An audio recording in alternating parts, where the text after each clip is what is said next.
So if you've ever wondered how these systems actually think, you are absolutely in the right place. So to really wrap our heads around large language models like GPT-4 or Claude, you have to realize that their entire training process is fundamentally just one massive, never-ending game of guessing the next word. Like, if I ask you to complete the sentence, the capital of France is, well, you instantly thought Paris, right? That split-second intuition in your head, that is exactly what next token prediction feels like. Now, just imagine doing that for literally every single sentence ever written on the internet. That is the foundational concept behind how we train an LLM. Moving on to part 2, speaking in tokens. But here's the catch with all this. These models don't actually see raw text or characters the way you and I do. Before any text ever goes into the model, it goes through a pre-processing step called tokenization. Think about it. There are over 500,000 words in the English language, plus countless names and all that made-up internet slang. Giving every single full word a unique number just isn't efficient at all, and going character by character is way too slow. So we use something called a subword tokenizer. It basically chops words down into these manageable little chunks, called tokens, and assigns each one a specific ID number. This right here is the actual fundamental alphabet that an LLM processes. And this brilliant little example perfectly illustrates how that subword splitting works. Take a trickier word like unhappiness. Using a clever method called byte pair encoding, the tokenizer looks at it and splits it into two known chunks. So on gets chopped off and assigned ID 945, and happiness gets ID 2184. The model has absolutely no idea what letters are. It literally just sees a sequence of numbers, and its only job is predicting which number ID comes next. All right, part 3, the math of prediction.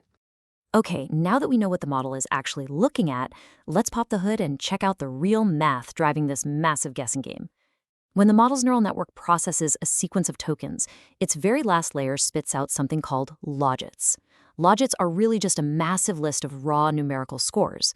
The model assigns one of these raw scores to every single possible token in its massive vocabulary, basically trying to rank which one should come next. But raw scores are super messy, right? Some are huge, some are negative. It's a lot. So we run them through a mathematical function called Softmax. Softmax magically converts all those messy logits into clean, easy-to-read percentages, probabilities that all neatly add up to exactly 100%. To visualize what these probabilities look like, imagine we give the model the context, she poured coffee into a. The model's going to look at that and give cup a really high probability.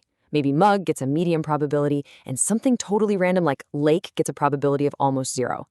It's generating a full probability distribution for the next word. And this brings us to a super crucial point. How does the model actually learn from this distribution during training? Well, we use a metric called cross-entropy loss. The easiest way to think about this is just as a mathematical measure of surprise. Literally, how surprised is the model by the actual correct answer?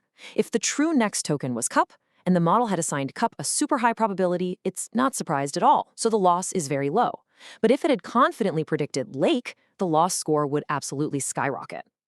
The entire goal of training, the whole point of this, is simply to minimize that average surprise, to drive down that cross-entropy loss. Which brings us right into part 4, the training loop. Let's finally put all these mathematical concepts together into the actual engine that runs billions of times to create an LLM. First up, we have one golden rule. The model must never cheat. When we feed it a document to train on, it cannot be allowed to peek at the future words. So engineers apply what's called causal masking.